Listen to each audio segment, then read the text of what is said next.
Arrancan las campañas de los candidatos a una diputación federal. La Secretaría de Relaciones Exteriores dio concluido el diferendo con el relator de la ONU, Juan Méndez. Atrapan a José Sánchez García, supuesto líder del cártel del Golfo en Tamaulipas. Lo anterior fue resultado del trabajo coordinado entre las áreas de inteligencia de las dependencias de seguridad del Estado mexicano y operado por la Secretaría de Marina, Armada de México y la Policía Federal. Comisión Europea detecta irregularidades en la aplicación de la normativa aérea de Alemania. Identifican como hijo de un político a uno de los atacantes a la Universidad de Kenia. Reaparece en público el expresidente cubano, Fidel Castro. Comenzamos con el análisis. ¿Qué tal? Muy buenos días. Bienvenidos al primer café. Oigan, qué gusto estar de regreso. El susto de verte, Raimundo Rivera Palacio, Paco Abulis. ¿Cómo están esta mañana? ¿Cómo estamos esta mañana? Pues esta mañana estamos con noticias. Sí, ¿verdad? ¿No? Hace unas cuantas horas Kenia atacó bases de Al-Shabaab en Somalia, su país vecino, en represalia por este ataque que hicieron a la Universidad de Garissa la semana pasada en Kenia, en el cual murieron 148 personas. 148 con una personas. Advertencia expresa de él. Con la advertencia adicional de que eso no era lo primero, sino era ya la secuela. Kenia ha sido un objeto o un objetivo de ataques terroristas desde principios de los 90.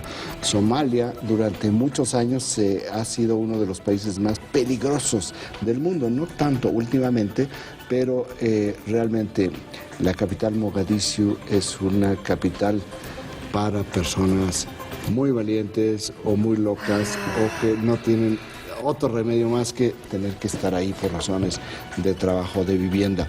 Bueno, esto es lo que sucedió esta madrugada. Los aviones de combate de Kenia acabaron con 2 campamentos de Al-Shabaab, que es una organización terrorista vinculada a Al-Qaeda.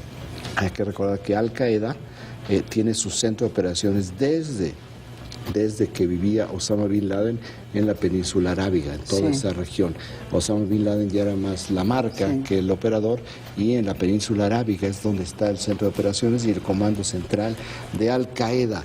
Hoy empieza también la cuenta regresiva de 5 días, que tiene el director de Conagua, David Corenfeld, para explicar a la Secretaría de la Función Pública el por qué utilizó un helicóptero para fines personales. El doctor Corenfeld explicó que él utilizó el helicóptero porque iba a ser tratado de una rodilla. Esto usted no supo, la semana pasada fue un escándalo en redes sociales, aunque la prensa reportó y no lo negó, que en realidad no iba con destino a una clínica, sino a Vail, que es un destino turístico en Colorado, donde por cierto pues está en este momento la última parte de la nieve en sus montañas. Este destino turístico importante tampoco es el destino turístico más espectacular que tenga Estados Unidos en materia de nieve, pero en términos de México pues es como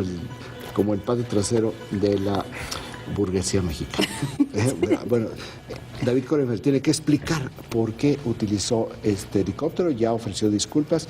El problema es que violó la Ley Federal de Servidores Públicos. O sea, ese es en el fondo del problema. Y una disculpa y haber pagado el servicio del helicóptero, pues realmente no lo justifica.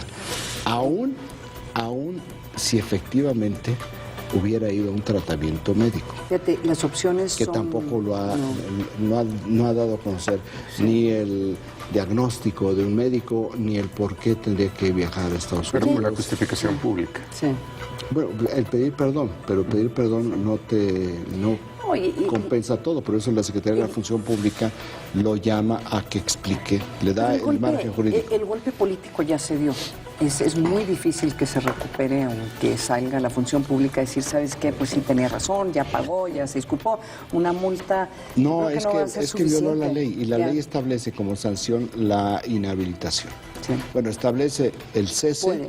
y de acuerdo con la gravedad de la falta, la inhabilitación, Sí. de que puede ir de 1 a 20 años, si mal no recuerdo. Bueno, cae para su mayor desgracia en Semana Santa, Y en donde medio de una discusión donde no hay mucha información en México, Además. ¿verdad? Entonces el incendio se dio en Pradera Seca. Oye, pero también en medio de una discusión sobre si se está privatizando el agua o no en las cámaras. O sea, una legislación en donde los opositores a esta legislación están diciendo que están legalizando el agua y lo acusan a él de estar detrás de esa legislación. Exactamente, y hubo críticas dentro del gabinete por decir, ¿para qué introduce esta discusión en un momento que no se debe? Y no ha salido todavía porque no está comprobado No. cuáles son las ramificaciones para todo este proceso. Pero bueno, será información que tendrá que ir saliendo y esta semana pues escucharemos cuál es la explicación si es que no presenta su renuncia, que creo que en términos de ética institucional eso es lo que procedería, porque parece mentira, pero cada día que pase es un desgaste, no nada más para él es un cadáver Ya. político, sino para el gobierno, para el propio presidente Enrique En medio Peña de Nieto. campañas. Bueno, el otro En medio de las arranque campañas. ya es lo que tenemos como el tema número 1 en el país informativo que nos proporciona la agencia Intelite, son precisamente las campañas, 24% de los impactos, el arranque de las campañas. Bueno, más de 2,000 puestos de elección popular se pondrán en juego, ya hablaremos de esto un poco más adelante en este programa, pero solamente en las contiendas para diputados, 500 diputados, 300 de mayoría representativa y 200 plurinominales, se van a gastar 1.172 millones de pesos durante estos 3 meses de campañas electorales, en lo que corresponde a quienes van a ir al Congreso, a San Lázaro. Y no se preocupe, si usted cree que no está suficientemente informado, a partir de ya va a haber 41 minutos diarios en cada estación de radio y televisión con los spots. 13 millones de spots. 13 millones de spots. ¿Cómo es posible meter 13? No, es que no me lo puedo imaginar.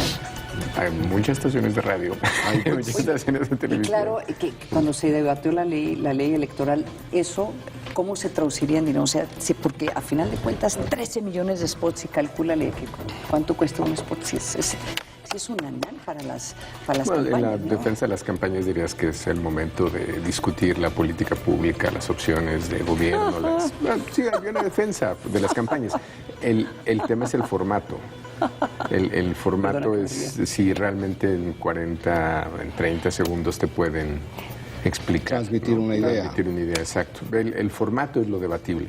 Yo creo que las campañas como tal no necesariamente. Es que los spots en otros países no sirven para programas, No. sirven para el contraste. Sí.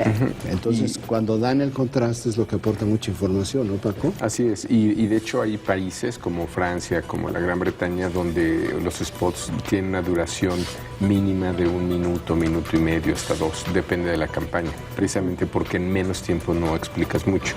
Aquí es interesante que más bien vamos por el mínimo para explicar muy poco. Eso sí es un cuestionamiento de fondo, yo creo.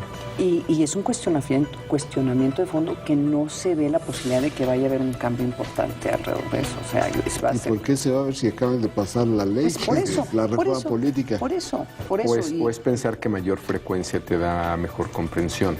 Y no es necesariamente No. el caso para temas complicados o sofisticados de política pública, ¿no? Nunca se ha hecho un estudio. Bueno, me imagino que se van a empezar a hacer estudios. ¿Qué hace la gente cuando ve un spot? ¿Cuánto los van cambiando? Es que no puedes. O sea, si le cambias en la estación de al lado está lo mismo. O sea, por eso hay 13 millones. O sea, no te puede escapar. Oh, qué país tan triste. Qué padre, vamos a tener mucha y muy buena información. Velo del lado, No, es decir, si hay una parte informativa y si hay una parte donde la gente se cuestiona temas, digo, eso es cierto. Si no, si no fuera el caso, el electorado no cambiaría durante Sí, tampoco las campañas. está tirado a la basura. ¿No? No. Yo, No, bueno, en unas 3 o 4 semanas le vamos a preguntar al auditorio por Twitter qué es lo que se acuerda de cada uno de los partidos. O sea, Bueno, esa es otra cosa. La eficacia es otro tema. Esa es otra cosa. Sí. Pero al final, de hecho, lo interesante es que como empezaron las pre-campañas, es que casi todas empezaron con campañas negativas. sí. Es decir, de 10 fuerzas políticas, 8 tenían spots negativos, de contraste, como se les llama de manera eufemística. Pero al final eran campañas negativas. Y solamente, probablemente, el partido en el gobierno, el PRI y el Verde, eran los únicos que tenían. Ahora, la verdad, yo no sé si lo tienes medio opaco, las campañas negativas, las campañas de contraste son las que te llaman la atención. Claro. El problema es que como todas tienen el mismo tono, no puedes identificar al emisor. Se vuelve tan homogéneo. Porque todas te dicen lo mismo, básicamente. Ese es el problema.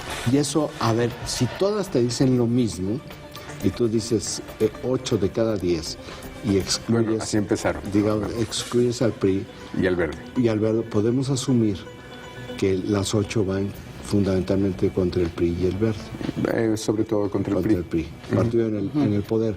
Si está tan saturado y es tan homogéneo el mensaje, ¿podrá tener eficacia? Y yo creo que lo van a cambiar. Es decir, yo creo que así empezaron. Yo Sí, espero tendrá que evolucionar, ¿no? espero, Tienen diferentes exactamente. momentos y etapas. Exactamente. Eso es lo que debería de pasar, de hecho, en términos estratégicos, si nos vamos por el libro, ¿no? Por lo que diría una estrategia ortodoxa. Tienes que girar, tienes que Lo cambiar. primero que tienes que hacer es quitarle puntos al adversario.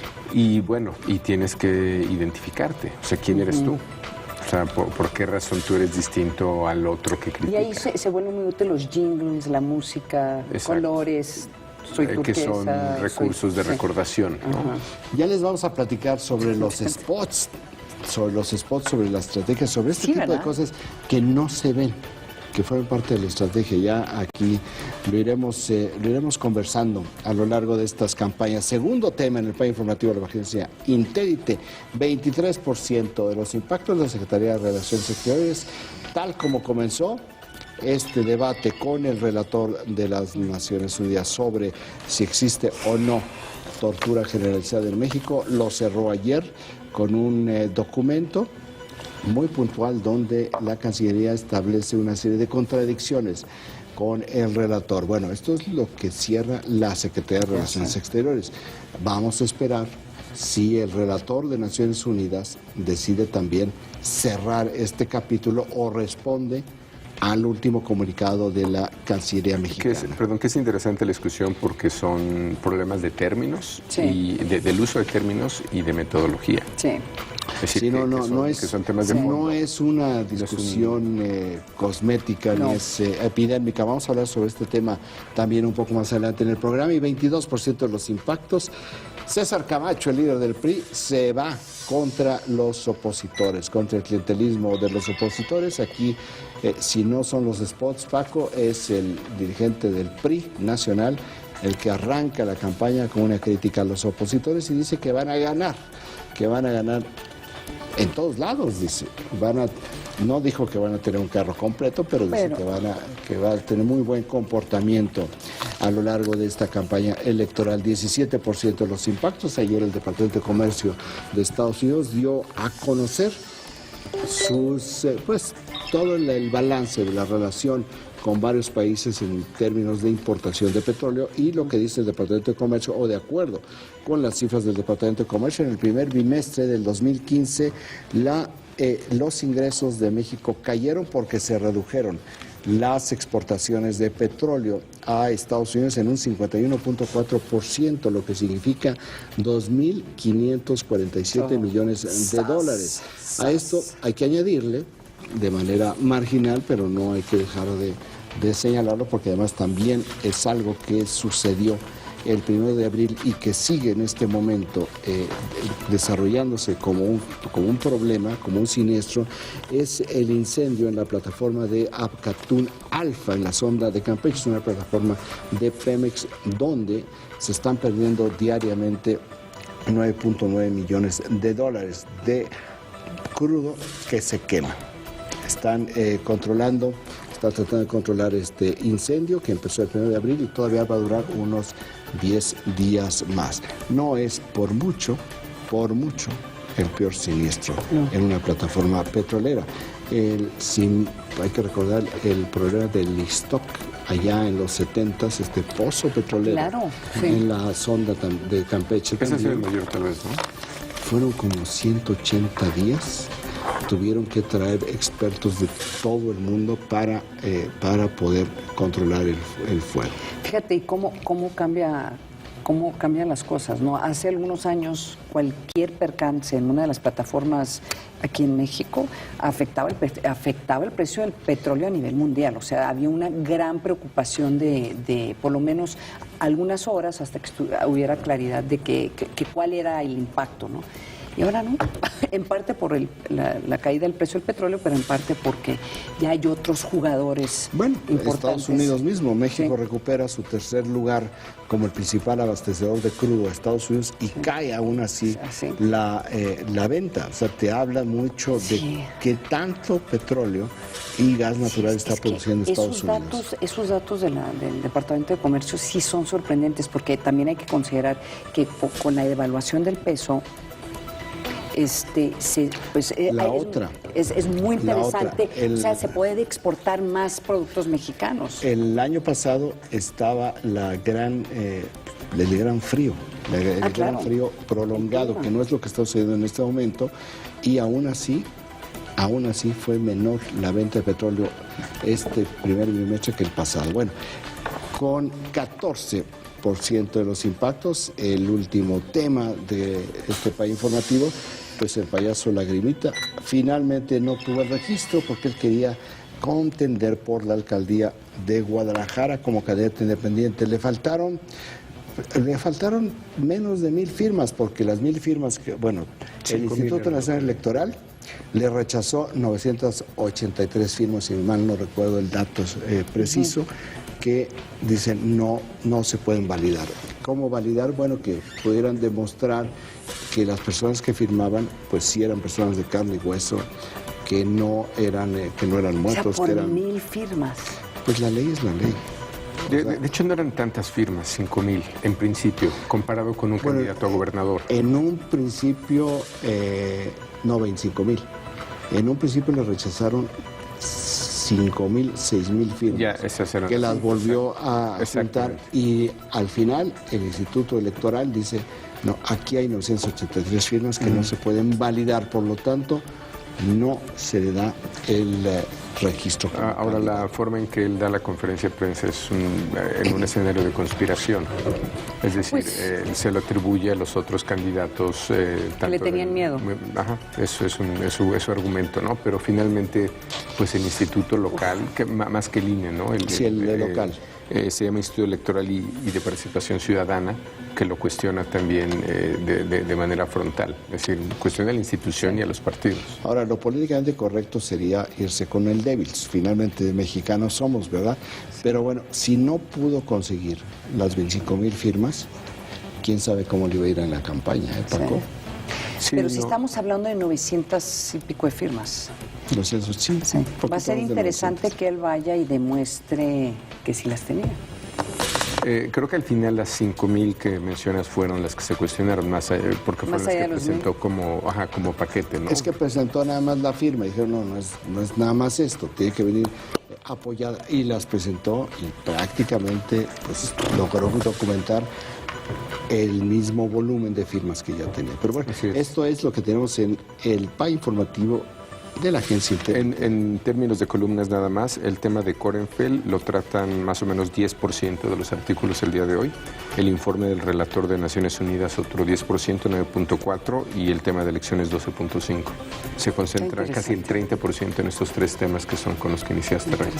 El de Korenfeld creo que está llamando mucho la atención por el nivel de discusión. Curioso que lo de Korenfeld ya no está como noticia, está como opinión, pero tanto elecciones como el diferendo de la Cancillería con la ONU sí está todavía como noticia. Es decir, en términos de volumen, podemos asumir que estos dos temas son los que realmente dominan con opinión y con información en la prensa.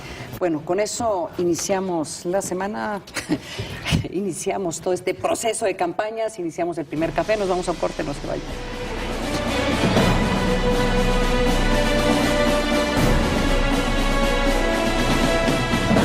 Central en abril es View, fabulosa, sexy y divertida. Montserrat Oliver celebra con nosotros su cumpleaños. Move, Loreto Peralta se pone fashion para el Día del Niño. Además, conoce a la fundadora de Avenue Vintage Store, Ruthie Pascal. Estar en tendencia es Central. No olvides descargar nuestra app para iPad y iPod. ¡Cómprala ya!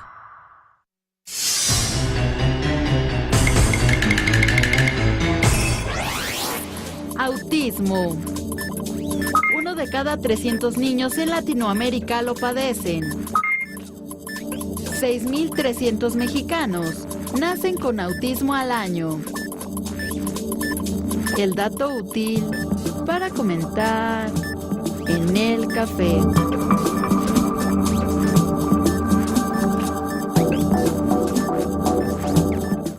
En Proyecto 40 seguimos rompiendo esquemas. Hay que ser valiente, sí, pero hay que ser valiente en forma inteligente. Romper principios, romper paradigmas. Ser innovador, ser un provocador, ser un constructor a partir de las ideas. La audiencia es muy exigente, nosotros debemos ser todavía aún más con la información y con lo que les estamos ofreciendo. Proyecto 40, una televisión audaz. Esta semana en Vértigo arrancan las campañas. Candidatos de 10 partidos e independientes compiten por la gobernatura en 9 estados. Conozca quiénes son y qué proponen. Compra Vértigo hoy mismo. Descarga nuestra app. ¿Cómo estamos hoy en términos de la seguridad? Bueno, Miguel, es que es imposible vivir con el salario mínimo que tenemos actualmente.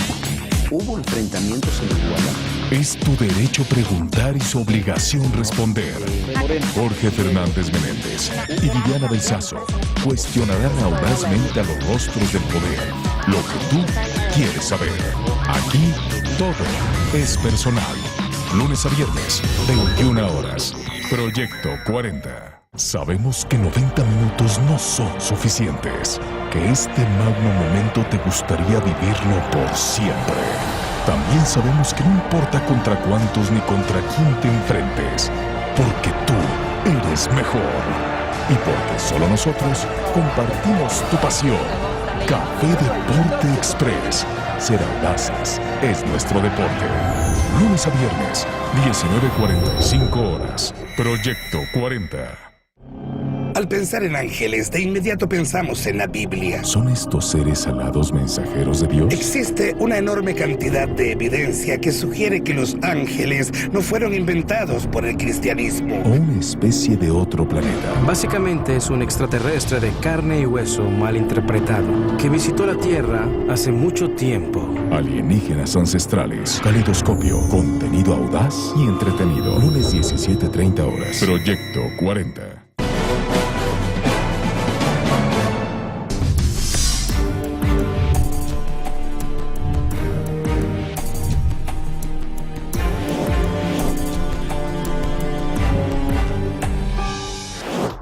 La Secretaría de Relaciones Exteriores dio por concluido el diferendo sobre el informe y los dichos del relator de la ONU, Juan Méndez, acerca de la tortura en México.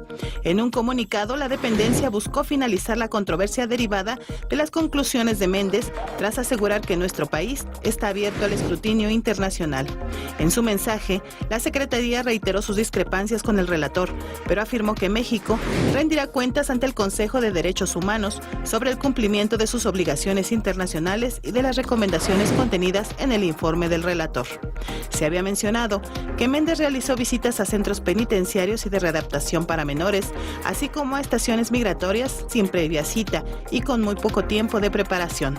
Ante esto, el subsecretario para Asuntos Multilaterales y Derechos Humanos, Juan Manuel Gómez Robledo, consideró que Méndez no fue profesional ni ético, argumentando que no valoró adecuadamente la información brindada por las autoridades mexicanas, postura que fue respaldada por el canciller José Antonio Meade. Regresamos con nuestros analistas a la mesa de El Primer Café. Oye, yo no sé qué le pasa a Relaciones Exteriores. Se me hace que este manejo que le dieron a este reporte me sorprende. Porque el gobierno de México a través de los años ha tenido tal vez reportes no tan, por lo menos en los últimos años, no tan críticos como este, pero críticos por parte de las Naciones Unidas, por los diferentes grupos de derechos humanos, y han tomado una postura mucho más técnica, mucho más irse contra alguno de los datos y no contra la persona que está haciendo el reporte. Relaciones Exteriores, el canciller decidió que iban a cuestionar a este relator. ¿El canciller decidió? ¿O al canciller le ordenaron desde la presidencia que se fuera directamente contra la persona? Pues fue un error. Porque ahí siempre vas a perder, porque cuando tú ves, te digo, habrá aspectos de este reporte que puedes cuestionar, pero hay un problema de tortura en México, lo hay. Y como lo habías comentado tú, Paco, a lo mejor es cuestión de uso de ciertas palabras, un enfoque jurídico diferente en México que como se hacen estos reportes. Es que aquí la semántica sí importa. Sí, no, sí importa. Que te hable de una tortura generalizada el relator de las Naciones Unidas te lleva al umbral de que te presenten una denuncia en las Cortes Internacionales. Y si a esto le añades lo que se ha venido construyendo en los últimos 3-4 meses sobre la participación del ejército en la desaparición de los normalistas de Ayotzinapa y la participación del ejército en los casos de Tlatlaya y de Michoacán, con esta protección a los grupos paramilitares, bueno, pues sí hay un problema muy serio, porque aquí estamos hablando de 3 momentos en los cuales cada uno tiene su propia dinámica, cada uno tiene sus diferentes procesos. En el caso de Tlatlaya podría haber terminado únicamente en la presentación del ejército de los oficiales y soldados que participaron, o 7, 8, no recuerdo exactamente la cifra, y ahí se podía haber quedado, como sucedió en el sexenio anterior, donde hubo abusos de individuos en el ejército que fueron sancionados y se quedó ahí. Aquí el contexto general es que van construyendo un caso jurídico, es jurídico, sí, completamente de acuerdo. Contra este gobierno en tribunales internacionales. Completamente de acuerdo, pero no te vas contra el fiscal o no te vas contra el juez. No, aquí lo que estoy tratando de subrayar es el contexto en el cual se da esta declaración y lo que, coincidiendo contigo, lo que me parece que es una respuesta política a un tema de índole jurídica. Claro. Y luego todavía haciendo que la prensa, persuadiendo a la prensa, que ayer y hoy empiecen, particularmente ayer, que saquen un tema, que es el caso del primer ministro australiano, donde dice, es que también ya estamos hartos de que vengan a sermonearnos las Naciones Unidas por nuestras políticas de migración, que esa es la razón por la cual el primer ministro Tony Abbott cuestionó el informe del relator. Bueno, no tiene nada que ver en términos de comparación.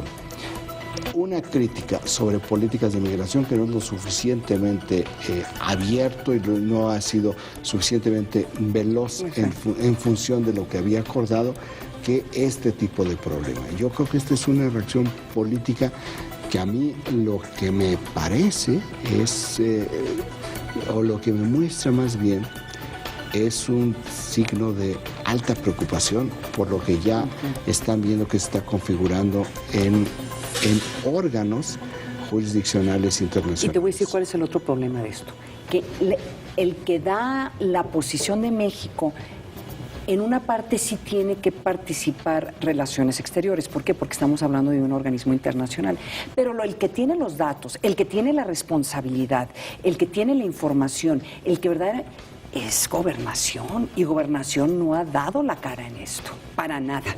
Entonces sí, Relaciones tiene que participar porque es como el coordinador de las políticas internacionales. Pero acuérdate cómo definen los temas. Es Naciones Unidas, entonces es la Cancillería. Sí. Pero es un texto.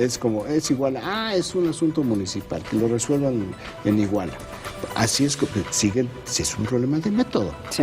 Sigue siendo un problema de método en cómo se procesan las decisiones. Yo creo que esto sí si había tanta molestia, tenía que haber recibido el informe, haber dicho, lo vamos a ver, y en privado agarrarse a patadas, si tú quieres. Sí. Ahora, eso pasó. El tema es que se ventiló. Digo, primero fue en privado y luego se hizo público. Y lo ventiló la Cancillería. Ahora, hay otra palabra que también preocupa ahí, la de generalizado y la de epidemia. Porque creo que la parte que podría incomodar más es... Lo de epidemia. Y que no distingue instituciones. Pues, es decir, habla de Marina, de Ejército, de toda la fuerza pública. Sí. Y cuando voy al tema de método... Sí, equipara Policía Municipal con cuerpos de élite, que son Fuerzas Armadas. Pero eso es, aunque no le gusta al gobierno de México, así se define en la Corte Internacional. O sea, si son fuerzas públicas dentro de tu país, aunque tú no tengas la responsabilidad, tú tienes que ejercer como gobierno federal políticas públicas para que eso no suceda. Y esa es parte de la crítica que viene de este reporte, que no hay una política pública desde el gobierno federal, sistemática si tú quieres, para asegurar o por tratar de prevenir la tortura que se está llevando a cabo por parte de la policía municipal. Yo estoy de acuerdo con el reporte, que es lo peor de todo, viéndolo desde la óptica de las Naciones Unidas. Ahora, esto que hablas de tortura sistemática, es exactamente a lo que se refiere la epidemia. Sí.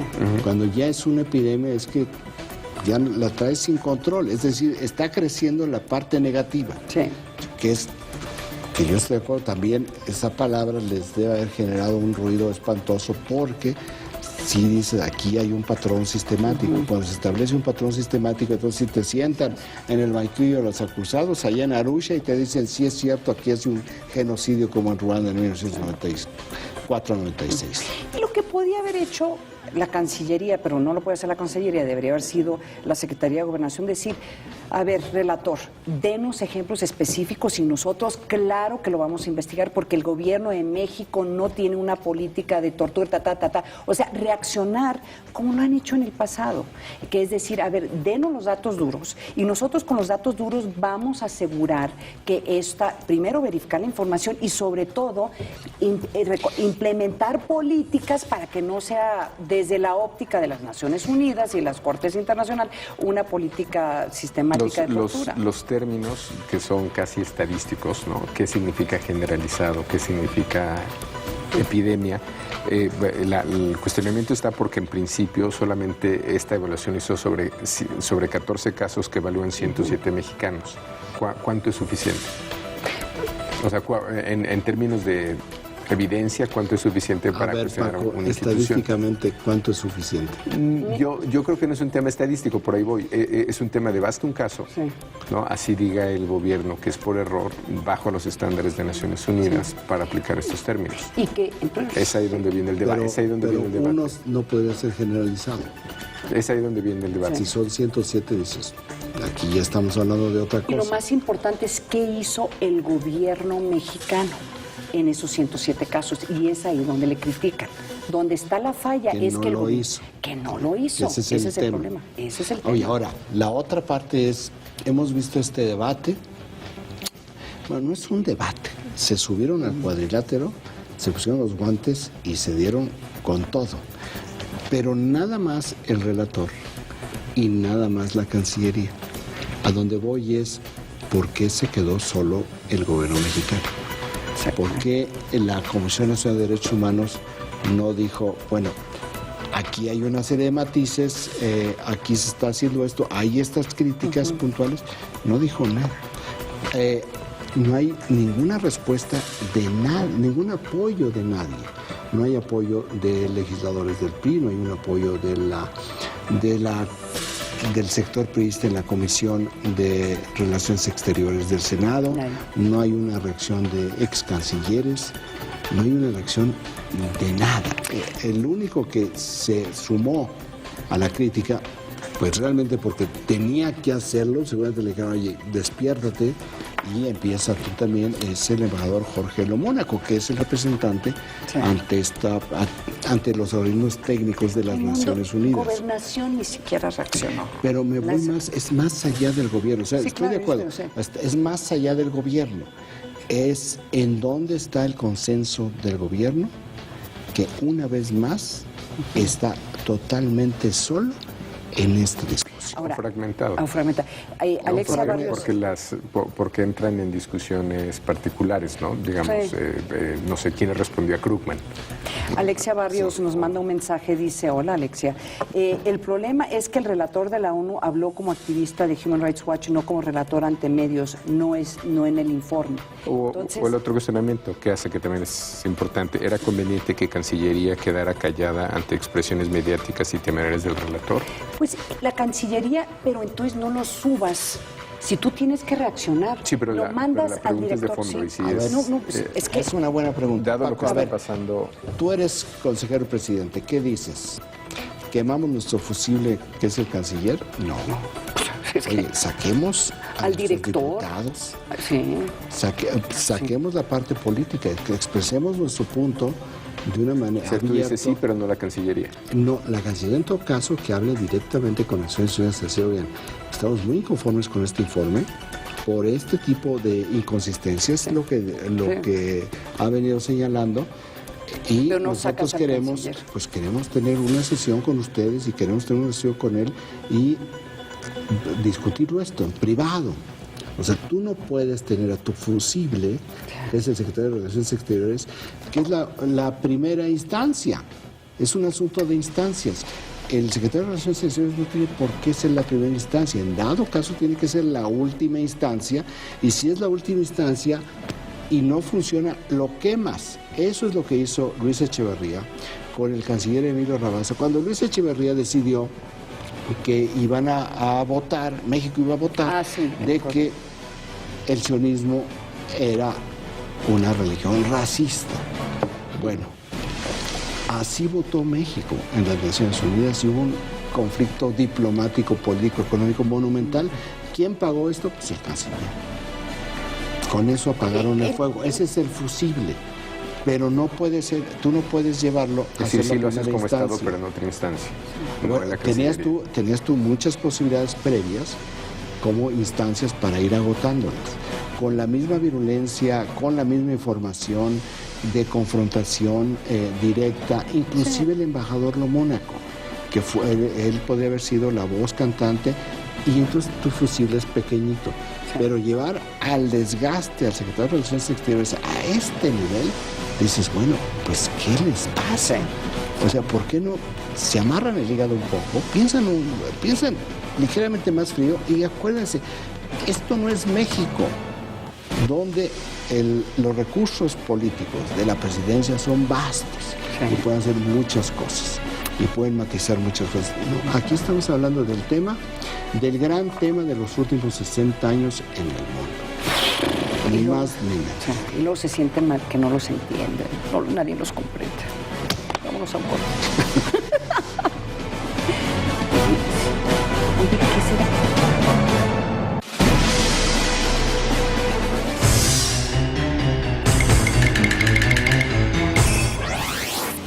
Autismo. Se manifiesta entre los 18 meses y 3 años. afecta 4 veces más a los hombres que a las mujeres. El dato útil para comentar en el café.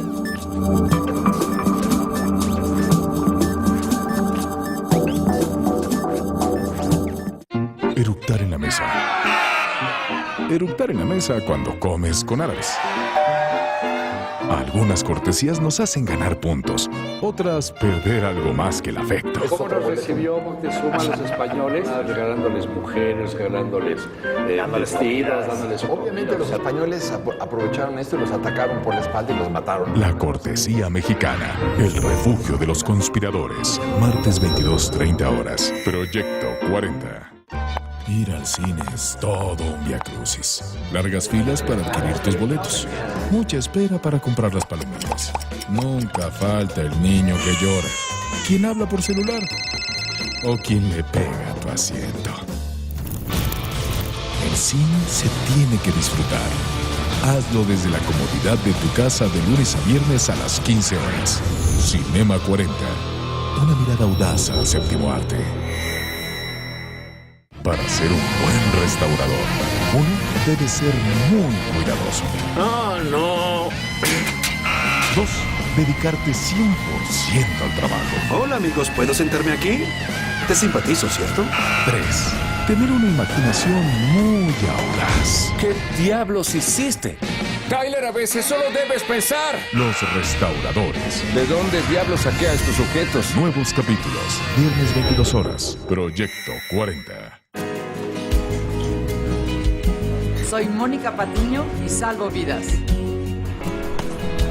Soy Moisés Muñoz y salvo vidas. Tú también puedes salvar vidas con la colecta nacional de la Cruz Roja Mexicana. Soy Luis Felipe y a mí la Cruz Roja me salvó la vida. Cruz Roja Mexicana. En Central cumplimos 3 años. 3 años de tendencias en sociales, estilo de vida, moda y diseño. 3 años que han marcado nuestro mundo, nuestro centro. En Central buscamos vanguardias y las presentamos de manera diferente, divertida y auténtica. Así es, Central. 3 años que definen un estilo de vida, una actitud, una filosofía. Estar en tendencia es Central. En este lugar existe una leyenda. Ese animal existe. No es mi imaginación. Es un monstruo de ciencia ficción. Comen de todo. Todos saben de él, pero nadie lo ha visto. Son las 10:30 de la noche y hace mucho frío. Oh, no. Estoy impresionada. Así es el mundo audaz en Fusión Salvaje. Feos y repulsivos. La isla del demonio. Jueves 19 horas. Proyecto 40.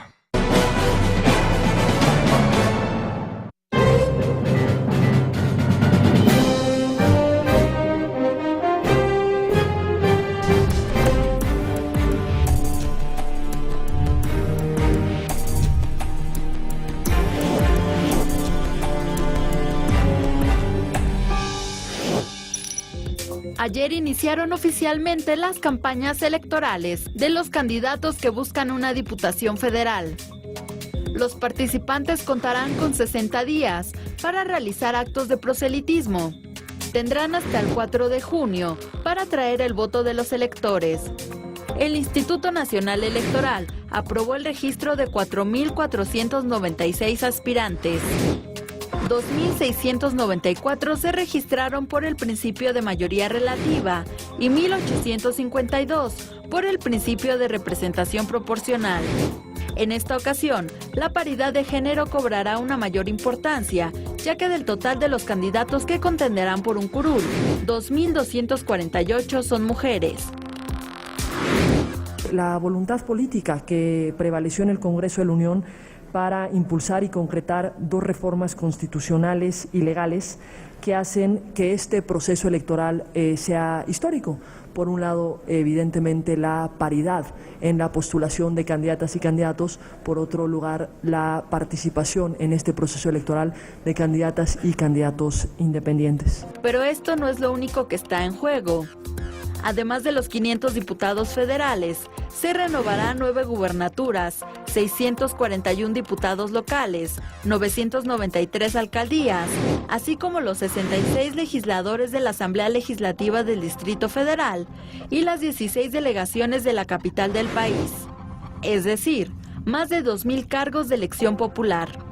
De acuerdo a la última actualización del INE dada a conocer el pasado 6 de enero, 16 estados tendrán elecciones el próximo 7 de junio. Estos son Baja California Sur, Campeche, Colima, Guanajuato, Guerrero, Jalisco y Estado de México, así como Michoacán, Morelos, Nuevo León, Querétaro, San Luis Potosí, Sonora, Tabasco, Yucatán y el Distrito Federal. A esto se le suma Chiapas, donde los comicios se realizarán el domingo 19 de julio. Ante la proximidad de las elecciones, el consejero presidente del INE, Lorenzo Córdoba, hizo un llamado a las autoridades de todos los niveles a cumplir con el acuerdo de imparcialidad. No permitiremos que la búsqueda de ventajas indebidas cuestione el poder civilizatorio que tienen las elecciones para contrastar las diferencias políticas e iniciar la construcción de acuerdos para el futuro del país. Para esta elección, fueron convocados a las urnas más de 83 millones de mexicanos, por lo que se instalarán 152.512 casillas en todo el país. Regresamos con nuestros analistas a la mesa de El Primer Café. No entendí el discurso del consejero presidente del INE. O sea, este proceso que ayuda a civilizar a la gente. Siguen un llamado de normalidad, ¿no?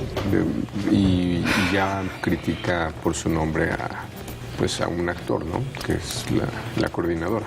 La coordinadora por lo que sucedió en Guerrero, ¿no? Donde volvieron a tomar instalaciones, secuestraron a un funcionario electoral, el presidente del Instituto Estatal logró escaparse, pero ya lo vimos hace, ¿qué se fue? 2 meses, donde obligaron a 3, 4 funcionarios electorales, los humillaron y los iban caminando y realmente agraviándolos todo el tiempo. Bueno, nunca había tomado una posición tan clara Lorenzo Córdoba. O nunca había mencionado al actor. Nunca lo había mencionado. O sea, sí había sido clara en términos generales, pero nunca había mencionado efectivamente al actor. También habla de los gobiernos, que hace un llamado a los gobiernos en todos los niveles para que contribuyan a que esto sea una elección equitativa. Que se porten bien. Son este tipo de declaraciones políticas con las que tú no estás de acuerdo, pero yo creo que aquí es el presidente del INE asumiendo su liderazgo y su responsabilidad. Yo creo que sí está en este ejercicio, en esta idea de dar certeza a las elecciones, creo que lo está haciendo. Pero con ese discurso no creo que le haya dado mucha certeza. O sea, en la parte que vimos no, pero el discurso en general creo que sí comunica. Sí. A ver, ¿y qué discurso tendría que haber dicho? Se inician las campañas el día de hoy, se hace un llamado a los gobiernos y a todos los actores de respetar la ley electoral, gobierno federal. Pero eso ya lo había hecho, Ahora que hable en específico de la coordinadora. O puede hablar, yo creo que estuvo bien, yo creo que ya elevó el nivel. Sí, y con esa cara también lo diría yo. O sea, le da igual, ¿verdad? Imagínate si dice lo que acaba de repetir. Dice, ¿qué tipo de discurso es este? Si ya lo dijo, yo siempre, y lo he dicho desde hace varios meses, que los discursos políticos no son para el Instituto Nacional Electoral. O sea, no deben de tener discursos. No, pero en este caso... no fue... o sea, es un discurso político porque los actores son políticos. Pero yo no lo oí, no oí politiquería. Y mira que aquí no es una toma de principio. No soy fan de Lorenzo Córdoba, pero tampoco me parece que... O sea, en este proceso que civiliza a las personas. Pues los procesos electorales civilizan, aunque no creas. Sí. Ese es un discurso. Sobre todo ante la alternativa de no haber elecciones, por ejemplo. Sí, ¿cuál es la opción? O sea, no hay elecciones perfectas. Sorpresa. A ver, creo que tenemos una gráfica de lo que está pasando en Colima. Así es. Sí, ustedes hicieron algunas encuestas a ver si nuestros compañeros... Pero ¿por qué es importante ver los estados? ¿Por qué hay elecciones como la de Colima, que hace 2 meses decíamos, bueno, Colima y Campeche, pues el PRI entra caminando para atrás sin mayor problema? Y cómo la política está tiene muchos sobresaltos. Sí. Yo creo que por eso sí es importante. Por eso importan las campañas, sobre todo en lo local. Meternos al... A ver, pero ahí el debate es si los spots son los que están detrás de que haya de estos números o no. Meterle un ojo de Colima es lo que hoy publicas, Paco, en el Financiero. Esta es la tercera entrega de una elección local. Ya habíamos publicado algo sobre Nuevo León, que de hecho generó un poco de ruido por el tema del Bronco, cómo pasa a tener alrededor de 20% de la preferencia electoral. Luego publicamos Sonora, un estado de mucha importancia, ¿consideras, Ana María? Claro. Fundamental. Son todos mis vecinos, para el bienestar del país. Y hay quien pensaría que Colima, por ser una elección pequeña, no sería tan relevante, pero, como bien señala Raimundo, es esta que parecía que pues el PRI va caminando solo. No es que no lleve ventaja. Lo que me parece revelador de esta elección, que no se muestra en este gráfico, sino cuando se fragmenta de qué está hecho el voto de cada partido, en realidad el PAN y el PRI estarían empatados. Lo que le da la diferencia al PRI son sus alianzas, que es tanto la del Partido Verde como la de Nueva Alianza, que es lo que le da esta diferencia de 7 puntos. Y está pasando en buena parte de en otros estados, es decir, que esta más que alianza es una candidatura única. ¿Cómo empezó Preciado frente a Peralta?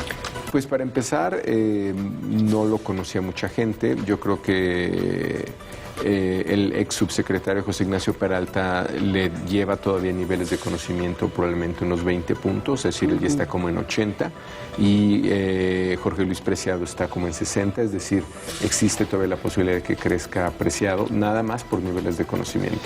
Entonces, cuando dices cómo empezó, ciertamente la mayor parte de las mediciones venían mucho más abiertas, 10, 15 puntos, otra vez, ¿no? Para eso sirven las campañas.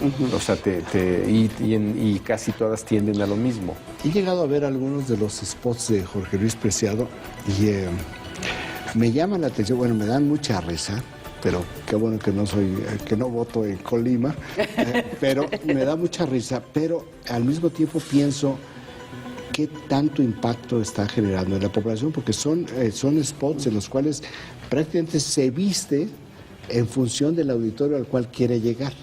Entonces, busca empatía y busca acercamiento de alguna manera. Entonces, está todo como mucha coreografía, inclusive el vestuario. El primer efecto de eso, Raimundo, sería que para empezar lo conocen, ¿no? Que es algo que ya podría denotar este gráfico. Que otra cosa que te dice este gráfico es la división o el fraccionamiento, no quiero llamar pulverización, pero si ves, son las dos principales fuerzas electorales y muchos partidos pequeños, ¿no? Vendría Morena, vendría el PRD, Movimiento Ciudadano, y ellos se llevan una buena parte de este voto, de tal manera que las dos principales hace que lo que se tengan que disputar está sobre los 80 puntos y hay otros 20 que están fuera de estos actores.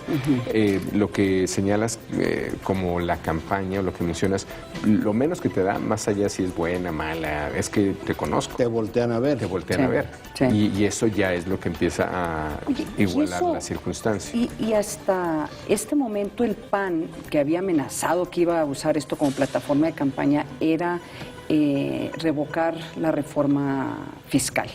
Y ya lo está usando. Y creo que es una promesa bastante fuerte considerando cómo está la economía en este momento. Entonces sí va a ser interesante ver... Que no es el caso de Colima. Colima no tiene malos números en economía. Pero todo el mundo está pagando más impuestos. Aunque la economía no esté mal, todo el mundo, la reforma fiscal a todo el mundo le afectó. Entonces sí están pagando más impuestos. Sí, pero en términos de distritos electorales, en donde hay mucha molestia es en los distritos fronterizos. Claro, sí, eso ¿no? Porque ahí tiene otro tipo de impacto, pero efectivamente Colima todavía no refleja esto. Lo que sí es muy sorprendente es este dato del PAN, porque Colima ha sido históricamente un estado que no hay forma de ganarle al PRI. Pero la diferencia nunca ha sido tanta, Raimundo. O sea, si este dato ya en la normalidad del comportamiento, estamos hablando de elecciones que se ganan por 8 puntos, por esta, digamos, tiene una diferencia de 7. En todo caso aquí, pues lo que es interesante es que va empezando. va empezando, quedan 2 meses y este debería ser el final. Entonces ahí también va a depender qué es lo que pase con el verde, si tiene la capacidad de seguir creciendo o si por alguna razón empieza a caer. El verde en lo local significa cosas distintas que los cuestionamientos que estamos teniendo a nivel nacional. Digamos, ya no digas el estado donde gobierna el único o el primer gobernador del Partido Verde, Manuel Velasco, ahí tienes niveles de preferencia por el verde que no existen en este país. Es decir, el verde ahí le gana al PRI, le gana prácticamente a todos los partidos políticos, como ya pasó en la gubernatura. Entonces, en lo local tiene expresiones distintas o pesos distintos. O sea, vamos a tener, en cuestión del verde y, bueno, de estas alianzas, entonces habría que ver el impacto en cada estado. Así es, y está contribuyendo de manera distinta en cada estado. Pero esto, por ejemplo, que está pasando aquí, es esta candidatura única. Simplemente en una boleta tú ves el nombre de Ignacio Peralta 3 veces. Eso ya te genera una diferencia, si no en preferencia, casi en términos de posibilidad, ¿no? De 10 opciones, en 3 aparece Ignacio Peralta. Además de lo que él tenga de atributos como candidato, la fortaleza del PRI. Otro número que aparece en páginas interiores es la aprobación del gobernador, que no está mal, la aprobación del presidente, que no está mal, en términos, digamos, relativos comparado con el promedio de gobernadores nacional o con el promedio de la aprobación presidencial a nivel nacional. Tiene buenos números Colima. No pinta mal para el PRI. Exacto. Después de todo, aunque este dato podría ser, cuestionar esto que se daba como un hecho, ¿no? Oye, antes de que nos vayamos, porque ya casi nos acaba el tiempo, hay que decirles que esta semana hay que ponerle mucha atención a la Cumbre de las Américas en Panamá, 10 y 11 de abril, donde la gran expectativa y todos los reflectores se van a poner en si Raúl Castro y Barack Obama se dan la mano. Bueno, es un hecho, ¿no? Es un hecho. Sí, va a suceder, sí. ¿no? Supongo que ya está. Sí. Ahí el tema va a ser qué papel va a jugar Cuba versus lo que está pasando en Venezuela. Vamos a ver y la reacción de Maduro. Entonces va a ser un show de 3 países. Vamos a ver si hay otras naciones, otros presidentes que juegan un papel, cuando menos de alguna relevancia. Lo que es menos probable es el abrazo Obama-Maduro. No, para nada. Vámonos, con eso nos vamos. Gracias por acompañarnos aquí en El Primer Café. El senador Roberto Menéndez no solamente es el demócrata senador que representa al estado de Nueva Jersey, es el latino más encumbrado aquí, en el Congreso de los Estados Unidos. Y hay varias acusaciones de corrupción muy serias en su contra. Si se las llegaran a probar, el senador podría terminar con más de 15 años en la cárcel. Estas son las 68 páginas de la acusación judicial del gobierno en contra del senador Roberto Menéndez, demócrata de Nueva Jersey. 68 páginas que narran en detalle acusaciones de corrupción. Conspiración para recibir sobornos, dice el documento. Páginas que enumeran miles de dólares recibidos supuestamente a cambio de favores. Favores que el senador, el más encumbrado latino en el Congreso de Estados Unidos, supuestamente realizó en favor de su amigo, el doctor Salomon Melgen, a cambio de regalos y dinero. La relación entre Menéndez y el doctor Salomon Melgen, un oftalmólogo, ha sido investigada durante años. Estoy enojado porque los fiscales del Departamento de Justicia no distinguen entre una amistad y un acto corrupto y han elegido torcer mis deberes como senador y como un amigo en algo indebido. En el 2013, la clínica del doctor Melgen en West Palm Beach, en Florida, fue investigada por el FBI. Como consecuencia, se le acusó de fraude contra Medicare por $9 millones. Fue entonces que el senador abogó por su amigo ante el gobierno y trató de que los cargos fueran anulados. Pero el senador siempre ha negado a recibir regalos del oftalmólogo a cambio de sus acciones. El proceso va a ser largo, va a ser tedioso, va a ser cansado, pero algo que usted tiene que recordar es que las acusaciones son eso. No se han probado nada y por lo tanto el senador sigue siendo inocente hasta que el gobierno le pruebe algo distinto. Con todas las caras y todas las voces, soy Armando Guzmán.